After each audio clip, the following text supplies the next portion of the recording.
नमस्कार. चला तर मग आज आपण करंज्या कशा बनवायचे ते पाहूयात.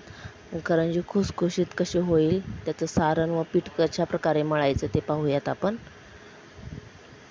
हे पहा किती छान टम फुगलेली आहे करंजी. चला तर मग आपण कसं बनवायचं, त्याचं पीठ कसं मळायचं, त्याचं सारण कसं बनवायचं हे पाहूयात. त्यासाठी मी घेतलेला आहे रवा आता भाजण्यासाठी. हे पहा, तर आपण रवा भाजून घेऊयात. छान लालसर होईपर्यंत रवा भाजून घ्यायचा.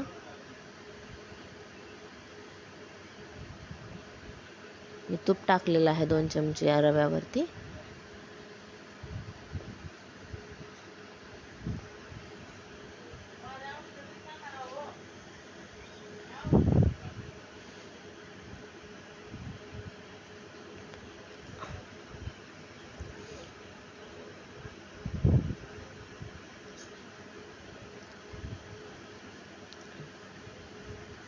तर रवा भाजत आलेला आहे.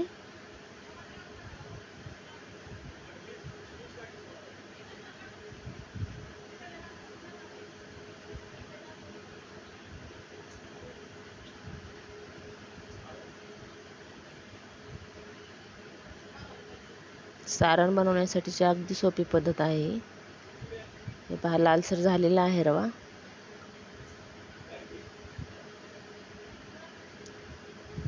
मोकळा ही झाली, भाजलेला आहे, मोकळा झालेला. आता हे आपण ताटामध्ये थंड करण्यासाठी ठेवून देऊयात.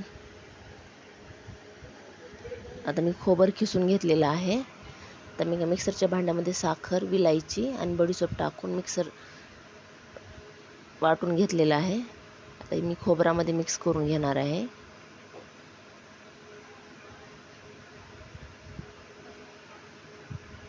जास्त मोठं वाटत असेल किसलेलं खोबर तर ते खोबर मिक्सरमधून सेपरेट काढू शकता आपण, म्हणजे खोबऱ्याची ही पावडर होईल.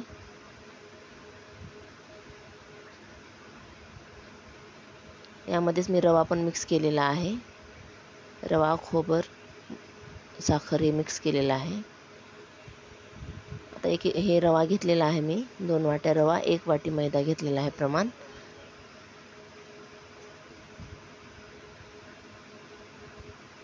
त्यामध्ये मी मीठ टाकलेलं आहे थोडंसं, आणि तेल गरम करून थंड करून घेतलेलं आहे.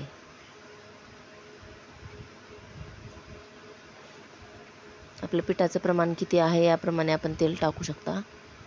मग थोडंसं आहे त्याच्यामुळे मी अर्धी वाटीच तेल घेतलेलं आहे. तर हे आपण सर्व मिक्स करून घेऊयात. सगळे एकजीव करून घ्यायचं अगोदर हाताने. तेल सगळीकडे मिक्स होईल. तर आपण थोडं पाणी टाकून ते मळून घेऊया त्याला.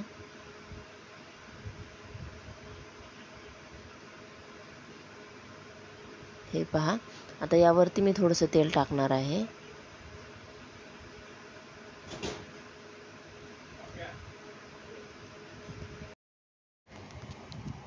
हे वरून काही तेल टाकलेलं आहे, त्यामुळे पीठ खूप सॉफ्ट होईल. स्टार्टिंगला खूप हार्ड असतं त्याच्यामुळे. हे पहा आता किती छान झालेलं आहे. चला तर मग आता आपण करंज्या लाटायला घेऊयात. हे पहा, मी पीठ छान हातावर मळून घेत आहे. त्याचे छोटे छोटे बॉल बनवून घेणार आहे आता पिठाचे.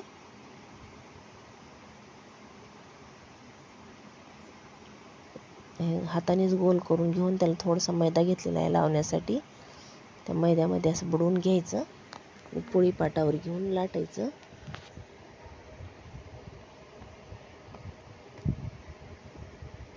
पहिल्यांदा मी हातावर कसं चिटकावतात करंजी ते दाखवणार आहे. त्यासाठी गोल गोल लाटी लाटावी लागेल. हे पहा, जास्त पातळ पण केली नाही, पातळ केलं तर करंज्या फुगणार नाहीत. तर हे लाटी घेतलेली आहे मी हातावरती. एका वाटीमध्ये मी पाणी घेतलेलं आहे लावण्यासाठी. पूर्ण साईडने पाणी लावून घेतलेलं आहे त्याला. हे पहा, आता मी चिटकवत आहे. थोडंसं चिटकवायचं 1, 2, 3 वेळेस, आणि त्यामध्ये आपल्याला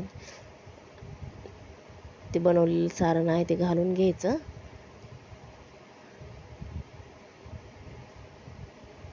हे हे पहा सगळं असं व्यवस्थित चिटकवून घ्यायचं. करंजी जर व्यवस्थित चिटकली नसेल तर ते तेलामध्ये सगळं येतं, बाकूर बाहेर येईल.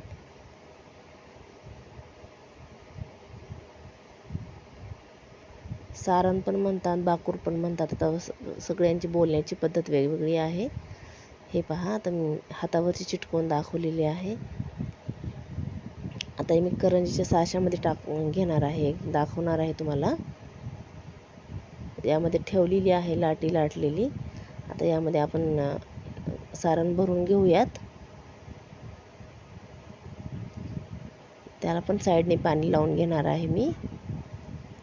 पाणी लावल्याच्या नंतर व्यवस्थित चिटकेल. हे पहा मी बोटाने दाबून घेत आहे. त्याचा साचा उठेल. बोटाने दाबून घ्यायचं असं व्यवस्थित. तर हे साईडचं पीठ काढून ठेवायचं बाजूला. हे पहा मी काही हातावरची दाखवली आणि हे पण दाखवलेले आहे. तर तेल गरम करून घेतलेलं आहे. त्यामध्ये आपण आता तळून घेऊयात. तळून दाखवते तुम्हाला किती छान फुगतील ते.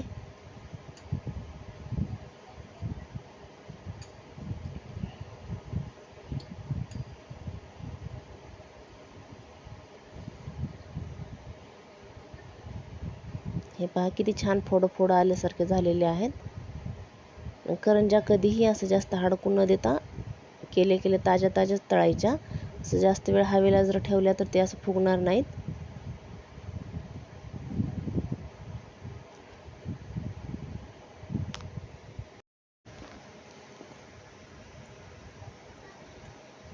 हे पहा छान फुगत आहेत. जास्त वेळ ठेवल्या तर ते कडक होतील. अशा पद्धतीने एकदा नक्की बनवून पहा. व्हिडिओ आवडला असेल तर लाईक, शेअर, सबस्क्राईब करायला विसरू नका. धन्यवाद.